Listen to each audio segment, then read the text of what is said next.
Dan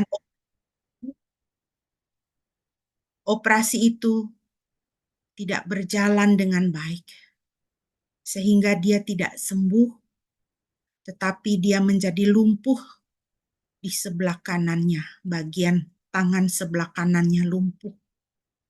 Lalu dia pergi ke dokter untuk minta operasi perbaikan. Tapi dokter mengatakan kepadanya, tidak ada lagi yang bisa dilakukan. Tidak ada harapan untuk kesembuhan lagi. Jadi ibu ini akan tetap lumpuh. Tetapi dia datang kepada Tuhan Yesus. Dia mengimani janji kebenaran firman Tuhan dalam Alkitab. Tuhan Yesus dokter di atas segala dokter. Dia tidak mau hidupnya tidak ada harapan. Karena kata-kata tidak ada harapan itu adalah dari si jahat, bukan dari Tuhan. Lalu dengan memperkatakan firman, setiap hari dia melatih tangannya yang lumpuh sebelah kanan itu supaya bisa diangkat. Dan Tuhan menyembuhkan dia. Sehingga hari ini dia bisa ikut pelayanan dengan suaminya keliling dunia, mengabarkan tentang Kristus. Saudara, firman Tuhan ya dan amin. Yesus adalah jalan kebenaran dan hidup. Yesus adalah solusi. Yesus adalah jawaban untuk kita yang percaya kepadanya. Dia adalah batu penjuru. Jadikan dia batu penjuru pengharapan di dalam kehidupan Bapak, Ibu, dan saudara sekalian. Mari kita memuji Tuhan dari Mazmur 23. Kita bersama-sama mau membaca dari Mazmur 23. Tuhan gembala kita yang baik. Dia yang memperhatikan kita dengan sempurna. Tidak berkekurangan suatu apapun. Mari kita bermazmur dari Mazmur 23.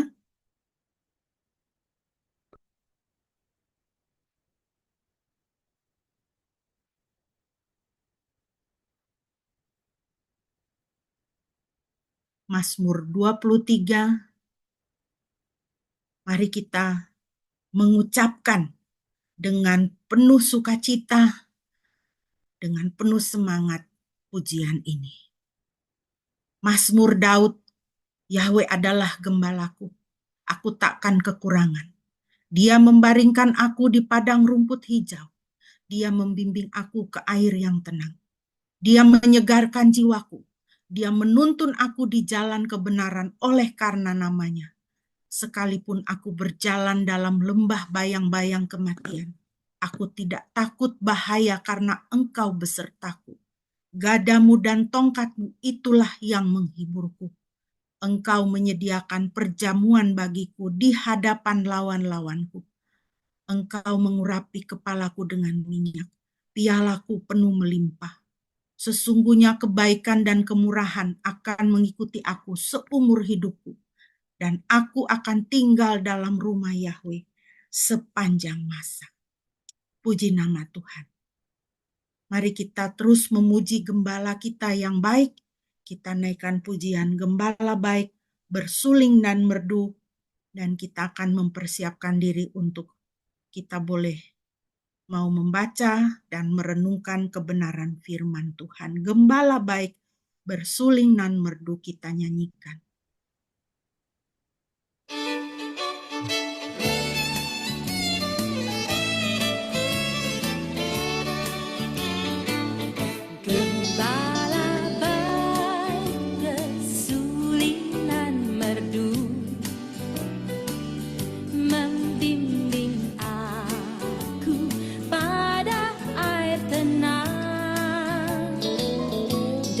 Membaringkan aku berteduh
Yesus,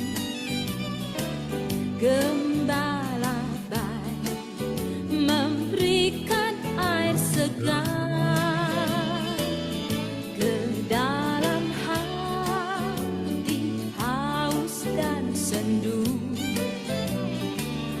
Diberinya air hidup yang benar. Oh, gembalaku itu Tuhanku, membuat aku tentram hening, mengalir dalam sungai kasih-Ku, kuasa damai terang bening. Oh, gembalaku itu Tuhanku, membuat aku tentram hening, mengalir dalam sungai kasih-Ku, kuasa damai terang bening, kuasa damai terang bening.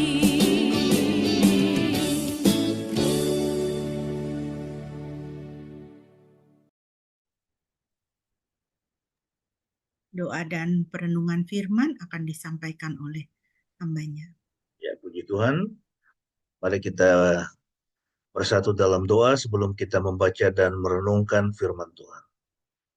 Tuhan, terima kasih untuk pagi ini. Kami bersyukur boleh beribadah bersama, bersukacita atas hari perhentian yang Tuhan sediakan. Saatnya kami mau merenungkan kebenaran firman-Mu. Kiranya Roh Kudus menolong kami agar firman Tuhan yang kami baca dan renungkan membuat kami semakin dewasa dalam iman, semakin tegar, teguh, kuat menghadapi setiap tantangan dan kesulitan. Berkatilah Tuhan waktu ini, kami serahkan ke dalam tangan-Mu, dalam nama Tuhan Yesus kami berdoa. Amin. Ya, shalom semua, saudara dikasih oleh Tuhan. Maaf tadi ada sedikit technical problem ya dengan komputer saya. Baik, kita akan meneruskan topik ya dari Kisah Para Rasul ya, pembahasan dari Kisah Para Rasul. Dan hari ini kita tiba pada pembahasan Kisah Rasul pasal yang ke-8. Ya, sebelumnya kita sudah membahas Kisah Rasul pasal yang ke-7, bagaimana Stefanus dieksekusi, ya, dia menjadi martir. Ya, dia adalah martir yang pertama di dalam gereja Tuhan. Oleh karena kesaksiannya, banyak orang yang percaya, lalu kemudian dia menjelaskan mengenai rancangan keselamatan Tuhan, mulai dari kejadian sampai dengan Tuhan Yesus datang, ya, dan itu membuat orang-orang Yahudi yang sudah menyalibkan Yesus, juga para imam, ya, ahli-ahli Taurat, mereka semua merasa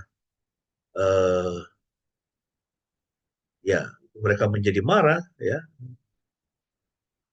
Harusnya mereka bertobat, ya, tapi mereka tidak bertobat, ya, justru mereka menolak, ya, mereka menolak kesaksian dari Stefanus, sehingga kemudian Stefanus itu dihukum mati, ya, mereka rajam dengan batu sampai mati, karena dia dianggap sebagai penyesat, ya, dia dianggap sebagai bidat. Dan salah satu bapak gereja, yaitu Tertullianus, ya, dia mengatakan darah kaum martir itu adalah benih gereja. Ya, jadi tidak secara kebetulan Tuhan mengizinkan kemartiran. Ya, anak-anak Tuhan mengalami penderitaan bahkan sampai mati karena imannya, karena itulah benih gereja. Ya, dan apa yang terjadi kemudian kita membaca di dalam Kisah Rasul pasal yang ke-8. Ya, ayat 1 sampai dengan ayat yang ke-8. Apakah di situ ada Eli? Eli bisa tolong baca untuk kita. Kisah Rasul 8 ayat 1 sampai 8.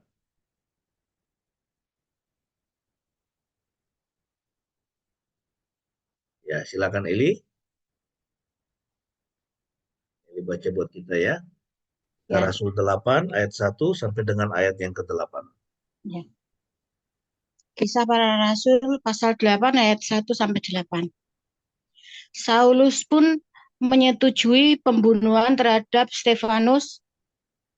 Pada waktu itu terjadilah penganiayaan besar atas jemaat di Yerusalem. Mereka semua, kecuali para rasul, tercerai-berai di seluruh daerah Yudea dan Samaria.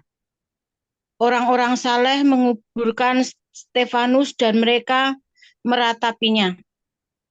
Saulus berusaha menghancurkan jemaat dengan memasuki rumah demi rumah, sambil menyeret pria maupun wanita dan memasukkan mereka ke dalam penjara. Lalu mereka yang tercerai-berai itu menyebar ke seluruh negeri sambil memberitakan kabar baik. Filipus pun turun ke kota Samaria dan memberitakan Kristus kepada mereka. Kerumunan orang itu dengan sehati memberi perhatian pada apa yang Filipus katakan ketika mendengar dan melihat tanda-tanda mujizat yang ia lakukan. Sebab roh-roh najis berteriak dengan suara nyaring dan keluar dari orang-orang yang dirasukinya. Juga banyak orang lumpuh dan timpang disembuhkan. Maka sukacita besar terjadi di kota itu. Amin. Ya, puji Tuhan. Terima kasih, Eli. Ya.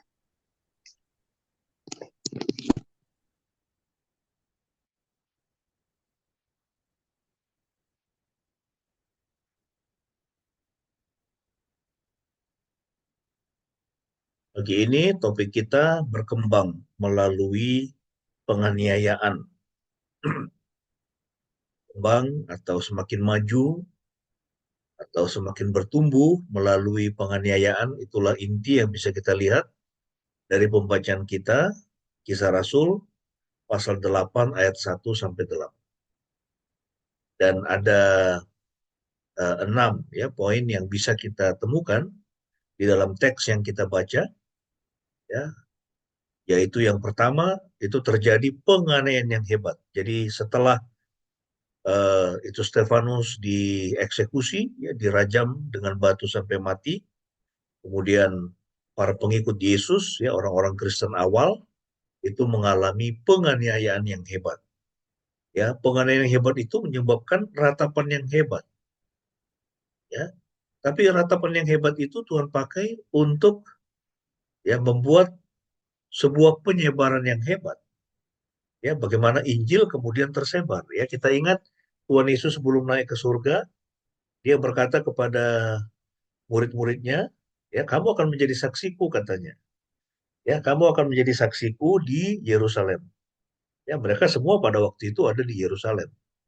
Kemudian di Yudea, ya, Yudea itu provinsi yang ada di utara. Yerusalem itu kota,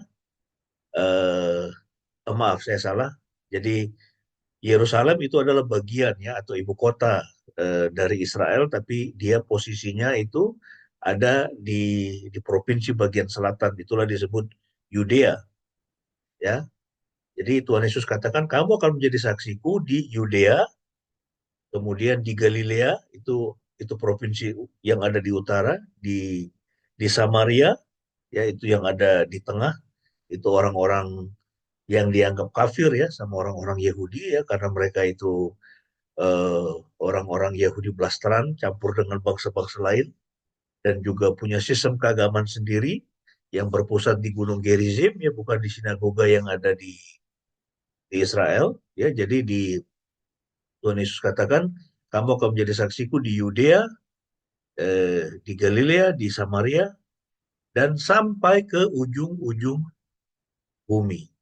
Ya, jadi penganiayaan yang hebat itu menyebabkan jemaat mula-mula mengalami ratapan yang hebat, ya, tapi kemudian terjadi penyebaran Injil yang hebat, ya, dan juga ada pemberitaan yang hebat, ya, karena Injil itu adalah berita yang sangat hebat, ya, karena dia sanggup untuk merubahkan hidup orang, ya, dengan tanda-tanda mujizat. Lalu kemudian ada mujizat yang besar dan ada sukacita yang besar. Ya, jadi ini adalah 6 hal yang bisa kita lihat dari Kisah Rasul pasal 8 ayat 1 sampai 8. Bagaimana Tuhan memakai penganiayaan itu untuk menyebarluaskan Injilnya, untuk semakin memperlebar kerajaannya. Ya, nanti setelah masa itu, lalu kemudian penganiayaan yang lebih hebat lagi itu datang dari Roma, ya, itu dari pasukan Roma, ya, yang menghancurkan Yerusalem abad tahun 70 Masehi, bahkan kemudian menyebabkan gereja Tuhan tersebar ke seluruh dunia dan bahkan dia berhasil menaklukkan Roma. Ya, sang superpower yang dengan ribuan dewa-dewa yang disembah oleh orang-orang Roma itu berhasil ditaklukkan oleh Kristus melalui jemaat. Hingga hari ini, ya, itu terjadi hingga hari ini. Saudara, ini luar biasa, ya, apa yang bisa kita lihat dari Kisah Para Rasul pasal 8 yang didahului dengan itu aniaya dan juga persekusi dan juga hukuman mati yang dialami oleh Stefanus, kemudian oleh jemaat mula-mula, lalu kemudian Injil tersebar sehingga banyak orang yang boleh diselamatkan. Nah, sekarang ini satu hal yang menjadi bahan perenungan kita, bagaimana gereja melewati proses ini. Ya, apakah mereka melakukan semuanya sendiri? Lalu kemudian mereka sebenarnya baru saja mulai lebih, ya, menaati amanat Yesus dalam Kisah Para Rasul 1 ayat 8 yang tadi saya sebut. Ya, Tuhan Yesus katakan kamu akan menjadi saksiku di Yudea, di Samaria, ya, bahkan sampai ke ujung dunia. Ya, dan mereka sudah mulai menaati itu karena memberitakan Injil di Yerusalem. Ya, tetapi Tuhan di dalam agendanya dia tidak memaksudkan hanya untuk Yerusalem, hanya untuk orang-orang atau rakyat atau masyarakat yang ada di Yerusalem, tapi juga di seluruh Israel dan bahkan juga di seluruh dunia.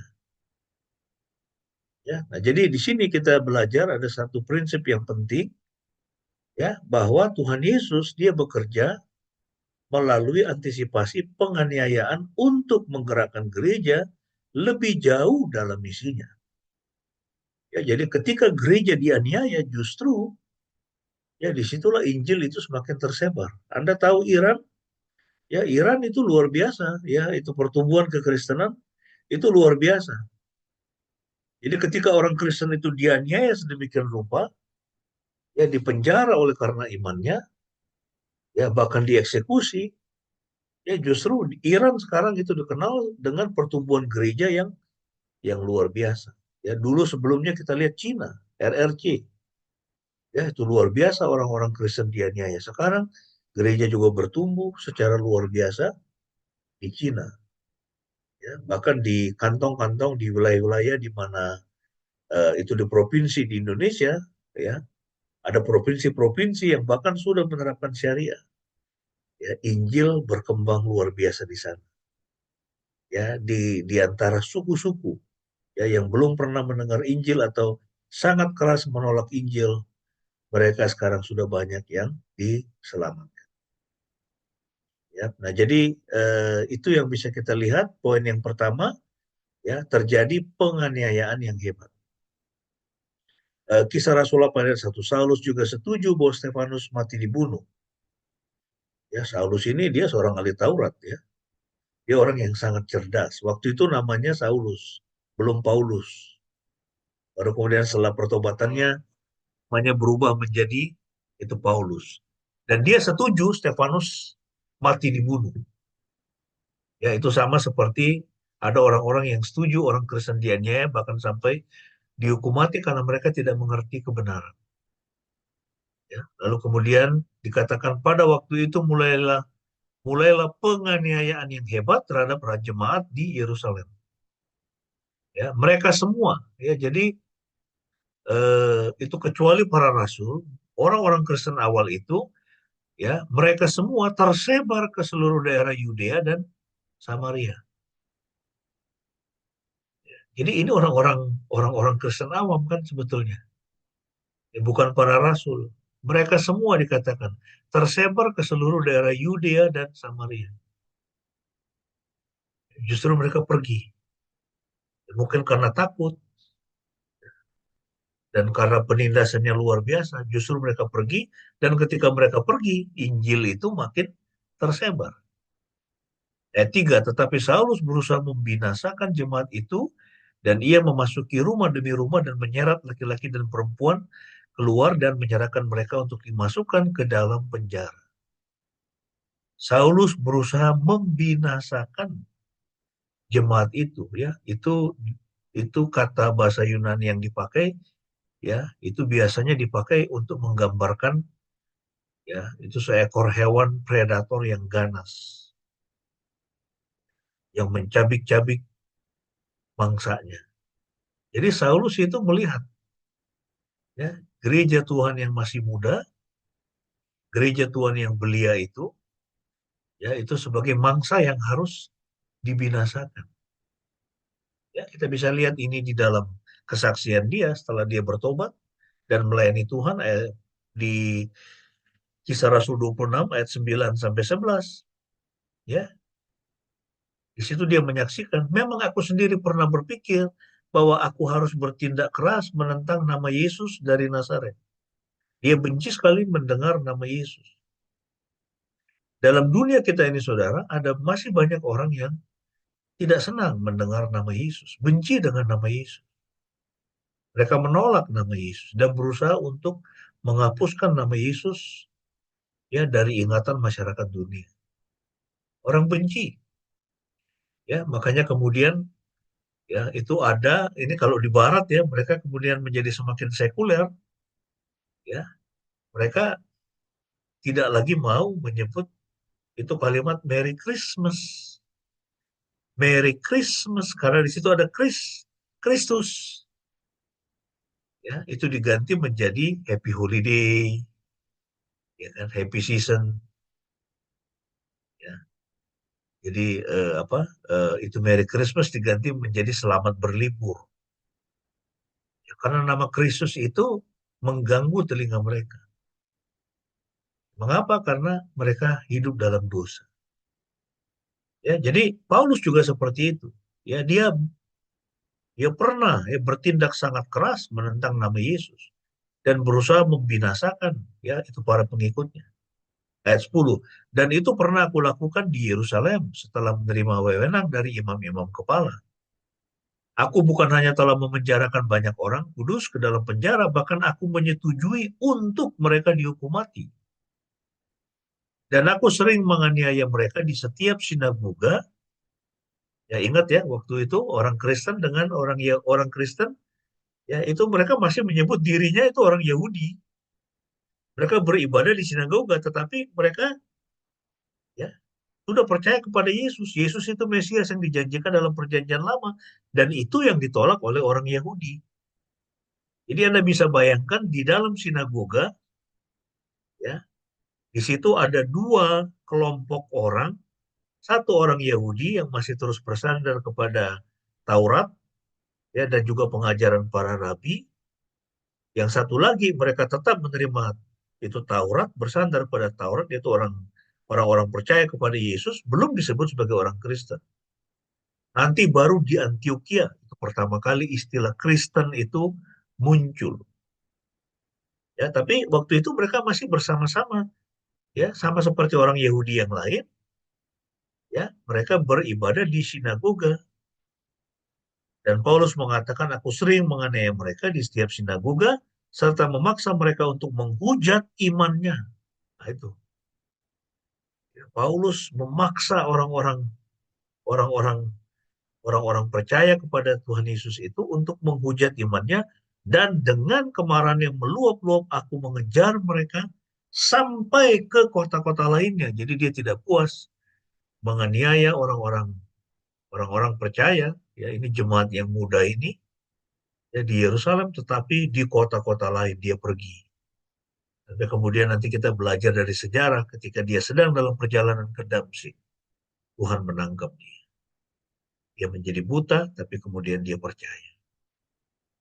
Ya, itulah kehidupan Saulus. Ya, dia seperti ya, itu seekor binatang predator yang berusaha untuk ya, menghancurkan gereja Tuhan. Jadi ini yang pertama kita lihat, ada penganiayaan yang hebat ya, dan hal yang menarik justru ya itu salah satu tokoh sentral yang menganiaya atau memimpin penganiayaan kepada gereja Tuhan itu justru adalah Saulus yang kemudian nanti menjadi Paulus dan yang kemudian nanti justru dia menobatkan lebih banyak orang. Dia menulis surat-surat Rasul Paulus itu yang kemudian masuk di dalam perjanjian baru kita itu jauh lebih banyak bahkan dari rasul-rasul murid-murid Tuhan Yesus sendiri. Jadi saudara, seperti itulah Tuhan bisa mengubah kehidupan kita. Ya, kehidupan yang paling sulit, kehidupan yang jauh dari Tuhan. Ya, kalau kita mau ya itu berserah kepada Tuhan, apalagi kalau Tuhan sendiri berintervensi dalam kehidupan kita, dia bisa merubahkan siapapun. Seorang yang sangat bengis dan kejam. Seorang yang pintar, ya, tapi dia bengis, dia kejam. Itulah Saulus. Tapi Tuhan bisa merubahkan dia. Nanti kita akan bahas. Kemudian yang kedua, ya, jadi tadi penganiayaan yang hebat, lalu yang kedua ada ratapan yang hebat. Kisah Rasul 8 ayat 2. Orang-orang saleh menguburkan Stefanus. Dan mereka meratapinya. Ya, orang-orang saleh tersebut adalah salah satu atau kombinasi dari orang-orang Yahudi yang takut akan Tuhan yang mengasihi Stefanus dan orang-orang Kristen Yahudi yang tetap tinggal di Yerusalem. Ya, orang-orang saleh itu bisa juga kita sebut sebagai orang-orang damai. Ya. Itu tidak semua orang Kristen bisa disebut orang-orang saleh. Ada orang-orang Kristen itu ada justru pembuat keributan. Ada orang-orang Kristen itu bukan pembawa damai. Ada orang-orang Kristen justru pembawa perpecahan, permusuhan. Ada orang-orang Kristen yang hidupnya tidak menjadi berkat. Orang-orang saleh itu orang-orang yang ya itu dia terhubung dengan Tuhan. Entah dia sudah percaya kepada Yesus atau belum pun, ya, jadi di luar kekristenan pun itu ada orang-orang damai yang Tuhan siapkan. Ya, saya banyak berdiskusi dengan orang-orang non-Kristen. Ya, dan saya menginjili mereka. Dan saya menemukan banyak dari mereka itu adalah orang-orang yang saleh, orang-orang yang damai. Walaupun mereka belum mengenal Tuhan Yesus secara pribadi. Dan itulah tugas kita memperkenalkan Yesus kepada mereka. Ya, saya setiap hari bertemu dengan mereka di medsos. Dan saya melayani mereka, saya menginjili mereka. Saya menjelaskan siapakah Yesus. Ada yang mocking memang, ada yang mengolok-olok. Ya, tapi itu kita tidak bisa kategorikan sebagai orang-orang saleh atau dia yang benar-benar berusaha untuk mencari kebenaran. Ya. Tetapi cukup banyak yang mereka tetap itu menaruh hormat kepada nama Yesus. Yang mereka sebut sebagai Isa Al-Masih. Tetapi mereka tidak mengerti Yesus sebagaimana yang disaksikan oleh Alkitab. Mereka memahami Tuhan Yesus dari kesaksian kitab sucinya. Ya, dan tugas kita menolong mereka untuk bisa mengenal kebenaran sehingga mereka bisa diselamatkan. Ya, nah jadi orang-orang saleh di sini dikatakan menguburkan Stefanus dan mereka meratapinya. Jadi ini merupakan kombinasi dari orang-orang Yahudi yang takut akan Tuhan. Ingat ya, Yahudi itu adalah agama. Ya, mereka adalah orang-orang Israel, ke-12 suku Israel. Tapi orang-orang Yahudi juga ada yang bukan orang Israel. Ya, Anda harus ingat itu. Ya, orang-orang dari bangsa-bangsa lain yang menganut agama Yahudi, mereka juga disebut orang Yahudi. Ya, jadi Yahudi itu bukan ras. Yahudi itu adalah keimanan. Mereka adalah orang-orang Yahudi, Jews. Ya, itu sama seperti kalau kita lihat konflik Israel dengan Palestina misalnya, ya tidak sedikit orang-orang Yahudi itu yang tidak setuju dengan tindakan ya itu pasukan Israel yang begitu keras menyerang ya orang-orang Palestina. Ada mereka yang marah. Ya, itu ketika mereka melihat perang itu demikian brutal, ya, wanita, anak-anak banyak jadi korban, kemudian mereka juga sampai kelaparan, dan mereka tidak setuju, mereka protes kepada pemerintahnya, ya itu Netanyahu. Ya, jadi ada orang-orang Yahudi ya. Jadi di setiap agama kita harus paham bahwa ada orang-orang saleh yang memang mereka masih dituntun oleh hati nuraninya, hukum Taurat dalam batin, dan juga ajaran-ajaran yang baik dari agamanya. Ya, tetapi kalau kita berbicara kepada keselamatan atau mengenai keselamatan, kita tahu bahwa hanya Tuhan Yesus, iman kepada Kristus yang bisa membawa orang datang ke surga atau masuk ke surga. Ya, ini saudara, orang-orang saleh menguburkan Stefanus, mereka meratapinya, mereka meratap. Nah, ini satu bahan renungan untuk kita, apakah kita masih meratap atau kita masih bersedih ketika melihat ketidakadilan terjadi di depan mata kita, atau kita justru bersikap masa bodoh. Ya, kalau kita bersikap masa bodoh ketika terjadi ketidakadilan, ketika orang-orang miskin ditindas, ya kan? Itu ketika pemerintah sewenang-wenang misalnya, atau ya kita ingat itu kisah eh, berapa 50.000 susu itu yang di Boyolali itu yang dijadi apa? Itu mereka pakai buat mandi karena dipajakin luar biasa itu kan, dan mereka tidak tahu harus jual kemana. Sementara kita mendengar ini katanya program makan siang dan susu gratis. Susunya katanya akan diimpor dari Vietnam. Anda bayangkan sudah. Ya, ini kita ini pemerintah seperti apa ini yang seperti ini dengan rakyat? Bukan rakyat itu diberdayakan. Apakah kita masih meratap? Apakah kita masih bersedih? Dan berusaha untuk bersuara ketika melihat ketidakadilan terjadi di depan mata kita. Ya, kita tidak boleh bersikap masa bodoh. Kalau kita melihat ada ketidakadilan terjadi di depan mata kita harus bersuara. Kita harus bertindak. Paling tidak kita harus berdoa. Ya, memohon pertolongan dari Tuhan kalau kita nggak sanggup untuk membantu. Ya, nah ini penting. Ada ratapan yang besar. Jadi penganiayaan menyebabkan ratapan yang besar. Ya, penganiayaan juga menyebabkan penyebaran yang hebat. Nah ini dia. Pada waktu itu terjadilah penganiayaan besar atas jemaat di Yerusalem. Mereka semua, kecuali para rasul, tercerai-berai ke seluruh daerah Yudea dan Samaria.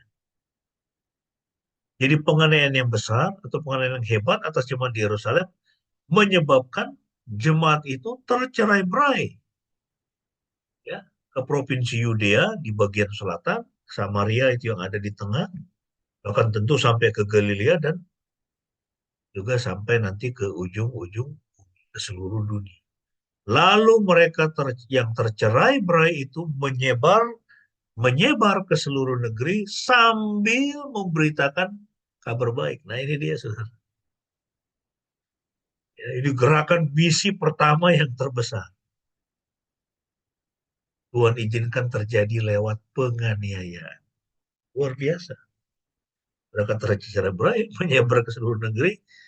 Justru mereka pergi dengan apa? Mereka memberitakan apa? Kabar baik, Injil ya, kabar baik dalam bahasa asli, bahasa Yunani.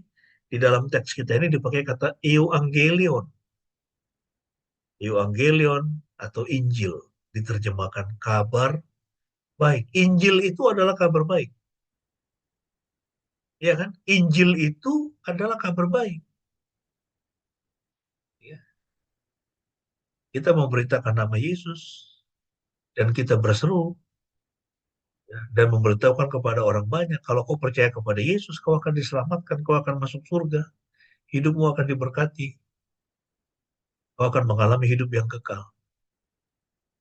Nah, tetapi saudara, dunia yang berdosa ini, yang dikuasai oleh dosa dan si jahat, ya, banyak orang dunia ini menangkapnya atau memahaminya sebagai ujaran kebencian.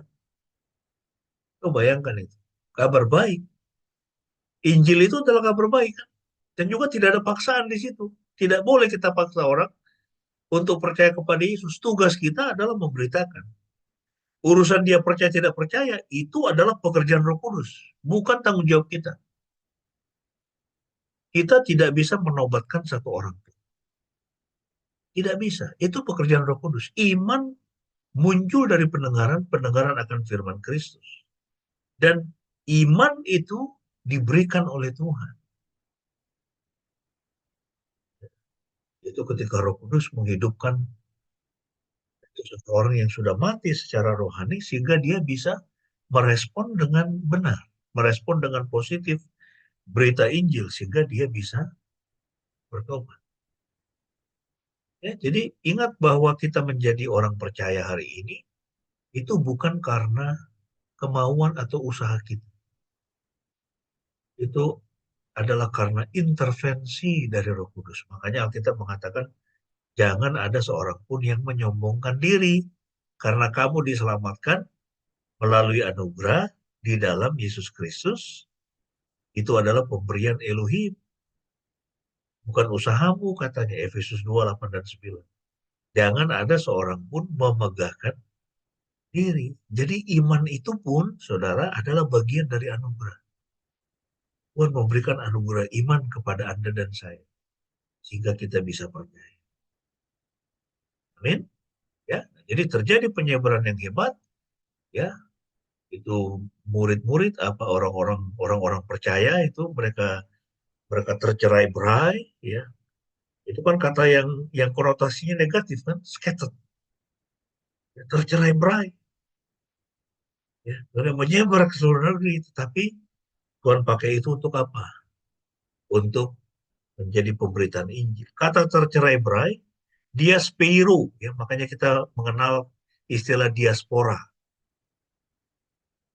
Misalnya orang-orang Indonesia yang tersebar ke Amerika, tinggal di Amerika, mereka disebut diaspora. Yang tinggal di Jerman, itu diaspora. Diaspora Indonesia ada di Jerman, yang ada di Hong Kong, yang ada di Amerika. Ya, jadi tercerai-berai itu bermakna menyebarkan benih. Ya kan? Tuhan pakai mereka untuk menyebarkan benih Injil. Orang-orang percaya di Yerusalem adalah benih Tuhan. Ingat itu, ya. Orang-orang percaya di Yerusalem itu adalah benih-benih Tuhan, dan penganiayaan dipakai oleh Tuhan untuk menanam mereka di tanah yang baru supaya mereka dapat menghasilkan buah. Ya, saya ulangi. Orang-orang percaya di Yerusalem mereka adalah benih Tuhan, dan penganiayaan Tuhan pakai untuk menanam benih-benih Tuhan ini di tanah yang baru supaya mereka dapat menghasilkan buah. Ya, Matius 13 ayat 37. Maka Yesus menjawab dan berkata kepada mereka, orang yang menaburkan benih, ya, sang pemilik benih, ya, orang yang menaburkan benih yang baik itu adalah anak manusia, itulah Tuhan Yesus, Tuhan sendiri. Benih-benih, yang benih dari Tuhan itu pemiliknya adalah Tuhan Yesus, adalah Tuhan sendiri. Ladang itu ialah dunia ini, dan benih yang baik itu adalah anak-anak kerajaan. Tetapi lalang itu adalah anak-anak si jahat. Ingat, ya. Ketika Tuhan memakai anak-anaknya untuk menyebarkan benih yang baik, yaitu kabar baik, yaitu Injil, makanya kita harus memberitakan Injil. Ya. Si jahat juga dia menanamkan benih-benih yang jahat. Ya kan? Benih yang jahat. Ya, di ladang yang sama. Makanya kita melihat ada orang yang itu profesinya, mereka sebagai pemilik atau pengelola judi online, ya kan? Ada seorang ayah yang anaknya dibully, lalu kemudian anak yang membuli itu disuruh sujud, lalu menggonggong seperti anjing. Ya, kita melihat ada banyak kekerasan terjadi dalam dunia ini. Orang yang serakah, tidak pernah puas dengan hidupnya, dia menindas si miskin, ya, bukan bagaimana atau berusaha memberdayakan si miskin, ya, tetapi mereka malah merampok si miskin. Ya, itulah saudara, benih-benih yang jahat. Dan anak-anak si jahat, orang yang tidak mengenal Tuhan, mereka menanam, ya, itu mereka menyebarkan benih yang jahat di tengah-tengah dunia ini. Nah, kita sebagai anak-anak Tuhan, kita harus menaburkan benih-benih yang baik, benih-benih kerajaan surga. Dimanapun Anda berada, dimanapun kita berada, kita harus menjadi berkat. Ya, ya harus jadi berkat. Ya, orang harus senang ketemu dengan kita. Ya, orang harus merasa sukacita, ya, itu bertemu dengan kita. Mereka tidak merasa terintimidasi atau dia was-was. Wah, ini kayaknya ini Shane ini atau Cora ini mau memanfaatkan saya nih. Jangan sampai orang itu punya pemikiran seperti itu. Ya, mereka enggan bertemu dengan kita karena dia merasa bahwa kita akan memanfaatkan dia atau memanipulasi dia. Jangan. Kita mau memberdayakan siapapun yang kita temui di jalan kita. Ya, oleh karena apa? Ya, kita adalah benih-benih yang baik, benih-benih Tuhan yang baik. Ya, itu sama seperti jemaat yang dianiaya itu. Mereka adalah benih Tuhan yang baik. Dan manapun mereka pergi, mereka menebarkan benih sehingga banyak orang menjadi percaya. Yang keempat, pemberitaan yang hebat. Ya, mereka menyampaikan pemberitaan yang hebat. Ingat bahwa Injil, kabar baik itu adalah berita yang hebat. Berita yang super hebat. Tidak ada yang lebih hebat dari itu. Ya, itu ketika misalnya orang itu sahamnya naik 1000% misalnya. Saham yang dia pegang. Itu berita hebat? Enggak, itu berita bagus. Tapi itu enggak hebat. Itu tidak bernilai kekal. Apapun yang bisa disediakan oleh dunia ini tidak bernilai kekal. Tetapi Injil, kabar baik, itu adalah berita yang hebat. Karena itu bisa memindahkan orang dari neraka ke surga. Dari sedang berjalan menuju neraka, dia bisa dipindahkan ke surga. Itu memberikan hidup yang kekal kepada seseorang untuk selama-lamanya. Inilah berita yang paling hebat, saudara. Ya, makanya kita tuh harus ingat. Ya, memang kita harus bekerja keras. Ya, melakukan yang terbaik. Yang sedang berusaha mencari keuntungan material, bagus. Harus. Ya. Tapi ingat yang paling utama. Hidup kekal, keselamatan, pengampunan dosa, surga, hidup selama-lamanya di hadapan Tuhan. Ya, kita harus mengarahkan hidup kita secara eskatologis. Ingat bahwa semua benda-benda fisik ini yang saat ini kita pegang, kita miliki, semua akan kita tinggalkan. Tidak ada satu pun yang akan kita bawa. Ya, tetapi iman kita kepada Kristus itu bernilai. Ya, Kisah Rasul 8 ayat 4. Lalu mereka yang tercerai-berai itu menyebar ke seluruh negeri sambil memberitakan kabar baik. Ya, Injil itulah berita yang hebat. Filipus pun turun ke kota Samaria dan memberitakan Kristus kepada mereka. Ya, jadi kabar baik, Injil, ya, pemberitaan mengenai Kristus itu adalah pemberitaan yang hebat. Yang paling hebat, saudara, kalau Anda bisa memberitakan Kristus. Itu berita kelahiran seorang anak atau kelahiran bayi. Itu berita yang hebat. Itu berita yang bagus. Naik gaji, itu berita yang bagus. Tidak bisa disebut hebat. Ya kan? Bisa membeli rumah yang baru, berita yang bagus. dapat kepercayaan dari bos di kantor, berita yang bagus, bukan berita yang hebat, tapi pemberitaan kabar baik, pemberitaan mengenai Kristus, itu adalah pemberitaan yang hebat. Itu harus ada di dalam ya, detak jantung kita sebagai anak-anak. Ya, karena itu menentukan hidup kekal dan mati kekal bagi seseorang. Apakah mereka percaya kepada Kristus atau tidak, itu menentukan kekekalan dia. Apakah di neraka atau di surga. Ya, pertanyaannya, apakah kita masih memberitakan Injil? Saya tiap hari memberitakan. Saya tiap hari berdiskusi, sharing dengan orang-orang tidak percaya. Dan memberitakan Kristus. Ya. Tuhan sudah sediakan alat yang begitu luar biasa. Internet, medsos. Ya, itu pakai itu untuk memberitakan. Yang kelima, mujizat yang besar. Kerumunan orang itu dengan sehati memberi perhatian pada apa yang Filipus katakan ketika mendengar dan melihat tanda-tanda mujizat yang ia lakukan. Sebab roh-roh najis berteriak dengan suara nyaring dan keluar dari orang-orang yang dirasukinya. Juga banyak orang lumpuh dan timpang disembuh.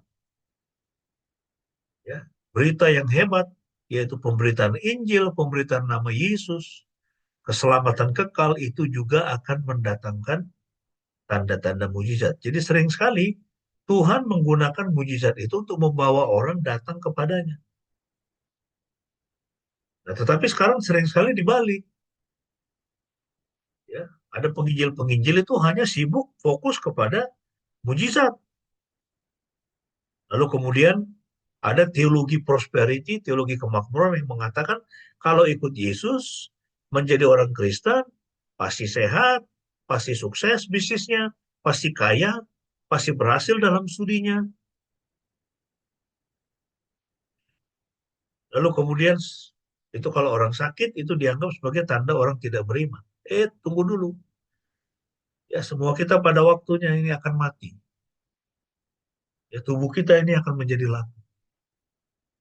Ya, tidak peduli kita ini itu fitness atau tidak, nge-gym atau tidak, ya memang ya kalau bisa nge-gym itu lebih bagus. Ya, kita bisa menjalani hidup lebih berkualitas daripada orang yang dia tidak olahraga sama sekali. Ya.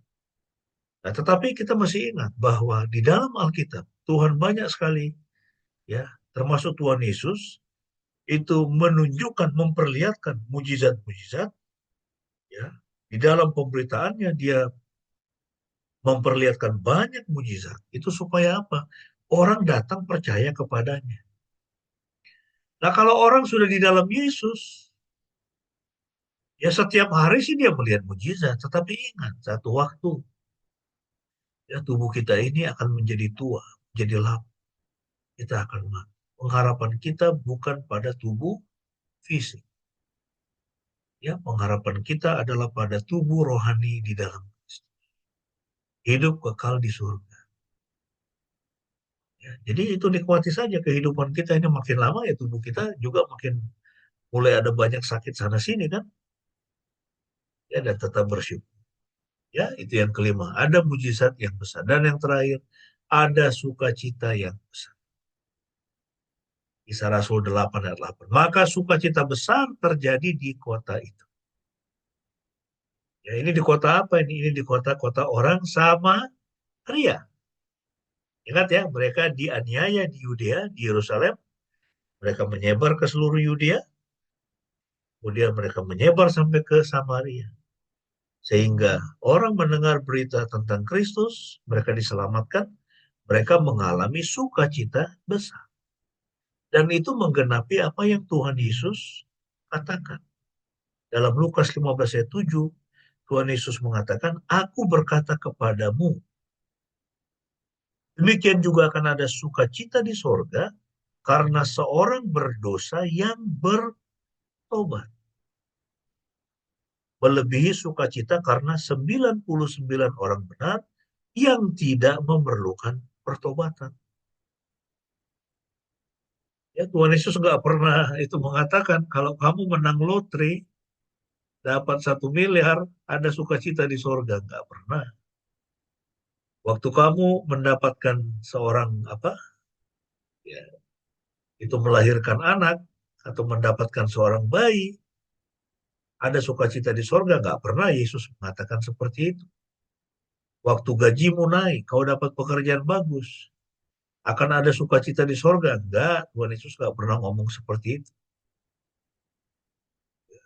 Sorga itu hanya bersukacita. Sorga itu hanya ada pergerakan, ada keriuhan, ada kegembiraan.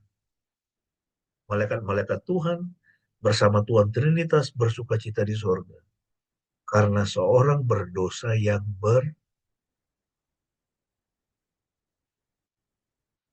itu ketika orang menerima Yesus dan menyerahkan hidupnya kepada Yesus. Sukacita besar terjadi di surga. Jadi bukan hanya di bumi, makanya ketika malaikat Tuhan datang kepada siapa? Kalau nggak salah para gembala itu kan, ya, itu malaikat Tuhan mengatakan, aku memberitakan kepadamu sukacita yang besar atas seluruh manusia. Telah lahir bagimu juru selamat, yaitu Kristus Tuhan di kota Daud. Itulah sukacita yang besar. Yesus datang itu adalah sukacita yang besar. Ya, karena Mesias datang untuk menyelamatkan manusia. Dan barang siapa yang percaya kepada Kristus, mereka juga akan mengalami sukacita yang besar. Dan ada sukacita yang besar terjadi di surga karena dia, karena pertobatan. Apa pesan dari Kisah Rasul 818 untuk saya? Yang pertama, ya kita harus percaya Yesus sedang memajukan gerejanya. Ya, dan berbahagialah kalau kita merupakan bagian ya dari para pekerjanya untuk memajukan gereja Tuhan. Ya. Kedua, miliki tekad bahwa Anda akan maju dalam gereja. Kita harus punya tekad di dalam gereja Tuhan. Ingat ya, gereja itu bukan gedung. Ya, gereja itu bukan organisasi gereja. Gereja itu adalah orang. Ya. Jadi dimanapun kita berada, kita bisa menjadi gereja Tuhan yang memberitakan Injil kepada siapapun. Ya. Yang ketiga, taatilah Kristus dimanapun dia menempatkan Anda dan dimanapun dia mengarahkan Anda. Ya taat kepadanya walaupun mungkin hari ini Anda rasa susah, sulit. Ya. Kemana Tuhan menyuruh kita pergi, kita harus pergi. Ya. Dulu saya waktu tamat dari S2 saya di Singapore Bible College, ya, saya berapa kali itu majelis gereja besar di Singapura minta saya untuk ya, menjadi gembala di situ. Saya bilang, Tuhan tidak panggil saya. Tuhan panggil saya di Jogja. Saya menjalani hidup yang susah. Sulit waktu saya masuk Jogja itu.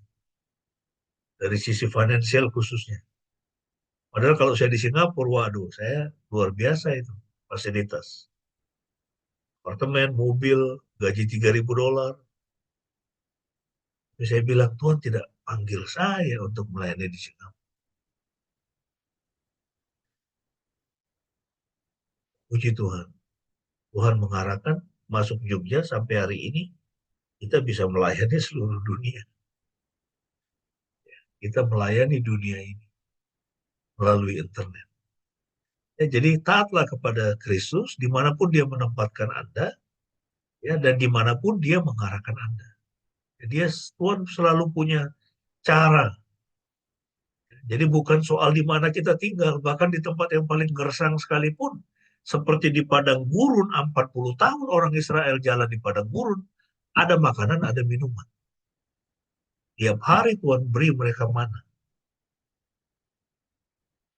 Jadi yang penting itu taat, berada di pusat kehendak Tuhan. Maka dia akan mengarahkan hidup. Dan sama seperti orang Samaria yang bertobat, bertobatlah dan percaya kepada Kristus hari ini jika Anda belum merasakan sukacita menjadi seorang Kristen. Ya, kalau kita belum mengalami sukacita menjadi anak-anak Tuhan, bertobatlah, datang kepada Tuhan. Serahkan hidup kepada Tuhan, minta dia memimpin.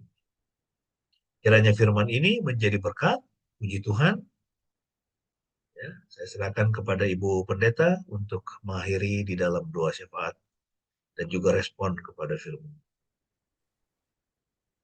Baik, mari kita bersatu hati, kita menghadap Tuhan di dalam doa. Bapa di surga, terima kasih Tuhan untuk perenungan firman pada pagi hari ini. Tolonglah kami Tuhan di dalam hidup kami sebagai pengikut-pengikut Kristus, supaya kami boleh semakin taat kepada pimpinan Tuhan di dalam hidup kami. Pertama-tama tentunya kami harus menyerahkan hidup kami ke dalam tangan Tuhan. Ampunilah kami ya Tuhan, apabila selama ini kami berjalan menurut hikmat dan pengertian kami sendiri, dan tidak mencari Tuhan. Bapa, berikanlah kami juga kekuatan di dalam menjalani kehidupan ini, sehingga dalam segala keadaan yang kami alami, susah senang, sakit sehat, berkekurangan, berkelimpahan, kami tetap menaati Kristus. Dan dengan kekuatan Roh Kudus, kami tetap memiliki damai sejahtera dan sukacita di dalam hidup kami. Kasih Kristus menguatkan kami dan menolong kami, sehingga kami dapat menjadi berkat bagi sesama kami. Terima kasih Bapa di dalam surga. Kami terus berdoa untuk bangsa dan negara kami. Kiranya Tuhan mengampuni segala kesalahan dan dosa-dosa kami sebagai bangsa di hadapan-Mu. Begitu banyak pelanggaran dan kejahatan yang kami lakukan sebagai bangsa di hadapan-Mu. Kiranya kasih karunia Tuhan boleh ada terus atas bangsa kami. Pimpinlah para pemimpin kami ya Tuhan, dalam menjalankan tugas dan tanggung jawab untuk memimpin bangsa ini, supaya di dalam bangsa kami ini Tuhan, di dalam negara kami ini Tuhan, keadilan, kebenaran, kedamaian, ketertiban, kekudusan boleh memerintah. Tolonglah kami Tuhan, supaya gereja-Mu juga boleh mengambil bagian di dalam menjadi garam dan terang bagi bangsa ini. Terima kasih Bapa di dalam surga, berkatilah jemaat-Mu di tempat ini, dalam kehidupan, peran dan tanggung jawab masing-masing yang sudah Tuhan percayakan kepada kami. Berkati kami Tuhan, pekerjaan, studi, masa depan. Berkati anak-anak kami Tuhan, dan juga orang tua kami. Kiranya senantiasa boleh mengalami kelimpahan yang daripada Tuhan. Terima kasih Bapa di dalam surga, kami sungguh mengucap syukur. Kami menyerahkan diri kami masing-masing ke dalam tangan-Mu Bapa. Di dalam nama Tuhan Yesus Kristus, Tuhan dan Juru Selamat, kekasih jiwa kami yang hidup dan menang, yang telah mengajarkan kami berdoa demikian.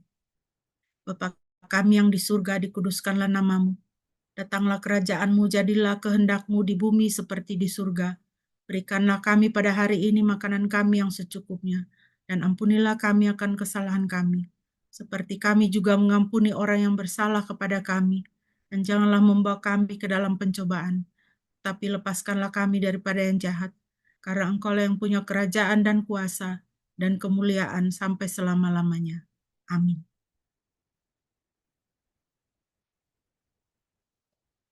Mari Bapak Ibu yang dikasihi Tuhan, bersama-sama kita akan mengucapkan pengakuan iman kita di hadapan Tuhan, dan sesama marilah kita berkata demikian. Aku percaya kepada Elohim, Bapa yang Maha Kuasa, Khalik langit dan bumi, dan kepada Yesus Kristus, anaknya yang tunggal Tuhan kita, yang dikandung dari Roh Kudus, lahir dari anak darah Maria, yang menderita sengsara di bawah pemerintahan Pontius Pilatus, disalibkan, mati, dan dikuburkan, turun ke dalam kerajaan maut. Pada hari yang ketiga bangkit pula dari antara orang mati, naik ke sorga, duduk di sebelah kanan Elohim, Bapa yang Maha Kuasa. Dan dari sana ia akan datang untuk menghakimi orang yang hidup dan yang mati. Ku percaya kepada Roh Kudus, gereja yang kudus dan am, persekutuan orang kudus, pengampunan dosa, kebangkitan tubuh dan hidup yang kekal. Amin.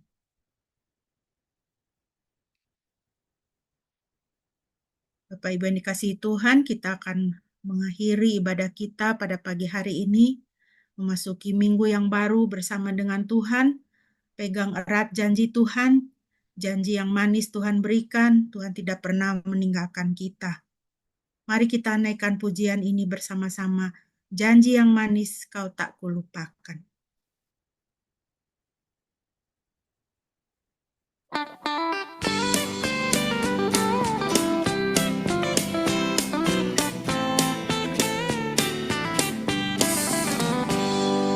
Janji yang manis kau tak kulupakan, tak terombang-ambing lagi jiwaku. Walau lembah hidupku penuh awan, nantikan cerahlah langit di atasku. Kau tidakkan aku lupakan, aku memimpinmu, aku membimbingmu. Kau tidakkan aku lupakan, aku penolongmu, yakinlah teguh.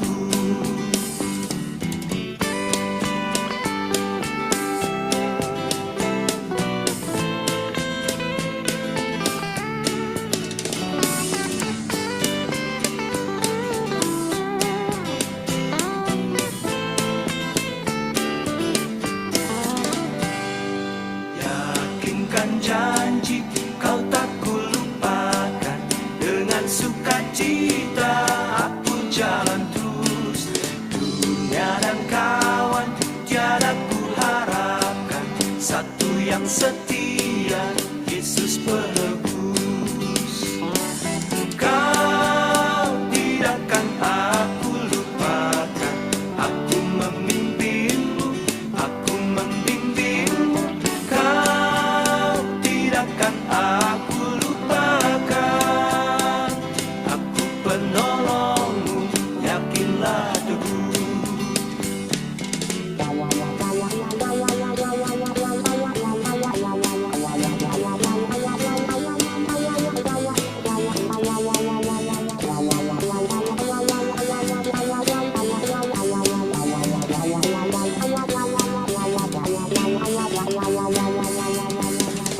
Kau tidakkan aku lupakan, aku memimpinmu, aku membimbingmu. Kau tidakkan aku lupakan, aku penolongmu, yakinlah teguh. Kau tidakkan aku lupakan, aku memimpinmu, aku membimbingmu. Kau tidakkan aku lupakan, aku penolongmu, yakinlah teguh.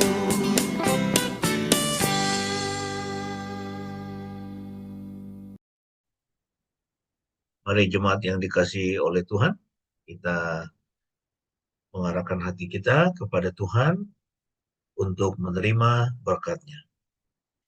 Yahweh memberkati engkau dan memelihara engkau. Yahweh membuat wajah-Nya bersinar atasmu dan memberi engkau anugerah. Yahweh mengarahkan wajah-Nya kepadamu dan memberi engkau damai sejahtera. Amin.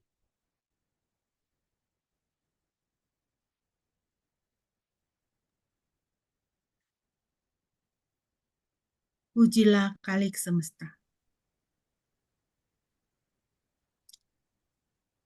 Pujilah Khalik semesta,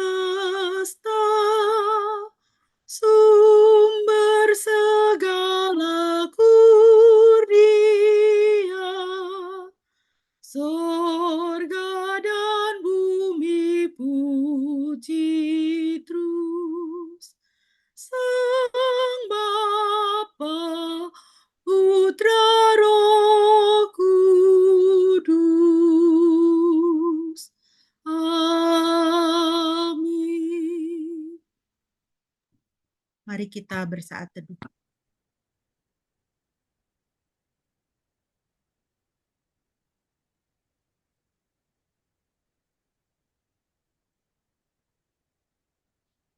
Amin.